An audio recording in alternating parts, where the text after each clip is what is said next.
ঘূর্ণিঝড় রিমালের তাণ্ডব নৃত্য শুরু হয়ে গেছে। উপকূলীয় এলাকা অতিক্রম শুরু করেছে ঘূর্ণিঝড় রিমাল। কোথাও কোথাও বাতাসের গতিবেগ 130 কিলোমিটার পর্যন্ত উঠতে পারে বলে আশঙ্কা করছে আবহাওয়া অধিদপ্তর। দুর্যোগ মোকাবেলায় প্রস্তুত বাংলাদেশও। বন্ধ হয়ে গেছে চট্টগ্রাম ও কক্সবাজার বিমানবন্দরে ফ্লাইট ওঠানামা। বন্ধ করা হয়েছে অভ্যন্তরীণ নৌযান চলাচল। বন্ধ রয়েছে চট্টগ্রামের বঙ্গবন্ধু টানেলও। ঘূর্ণিঝড়টির গতিপথ পায়রা ও মংলা বন্দরের সবচেয়ে কাছে ছিল। প্রবল ঘূর্ণিঝড় রিমাল ওই এলাকাগুলো অতিক্রম করছে। এর আগেই উপকূলীয় জেলাগুলোতে ঢুকে গেছে জোয়ারের পানি।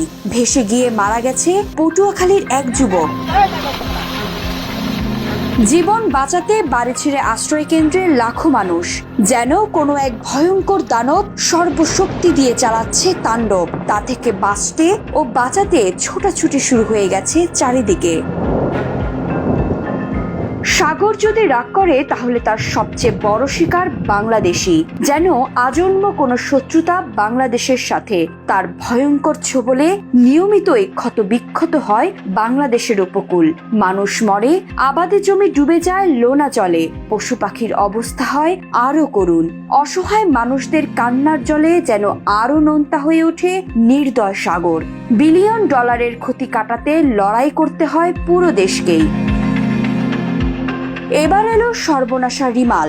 10 নম্বর মহাবিপদ সংকেত ঘোষণার মধ্যে উপকূল জুড়ে তাণ্ডব শুরু করেছে রিমাল। গত কয়েক বছরে বেশ কয়েকটি ঘূর্ণিঝড়ের চোখ রাঙানি দেখা গেলেও কোনো অদৃশ্য কারণে যেন বেঁচে গেছে বাংলাদেশ। সে ঝড় গিয়ে ঠেকেছে পাশের দেশগুলোতে। কিন্তু এবারের পরিস্থিতি ভিন্ন। উইন্ডি যা বলছে তাতে দেখা যাচ্ছে অলৌকিক কোনো কারণ ছাড়া কপালে শনিই আছে উপকূলের।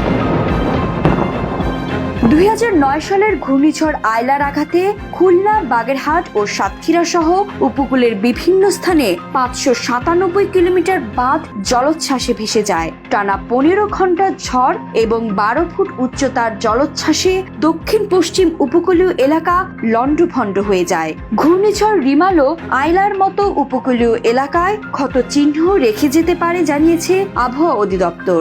সতর্ক না হলে ভয়াল রাত অপেক্ষা করছে উপকূলের জন্য।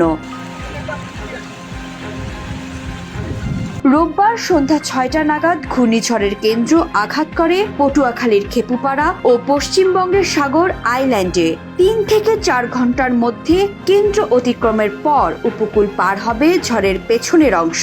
রিমালের প্রভাবে উপকূলীয় কয়েকটি জেলার দ্বীপ ও চরে 8 থেকে 12 ফুটের বেশি উচ্চতার জলোচ্ছ্বাসে প্লাবিত হতে পারে। তবে এবারও ব্যাপক ধ্বংসযজ্ঞ ঠেকিয়ে দেবে বাংলাদেশের ফুসফুস সুন্দরবন। বিথি দাস, 71।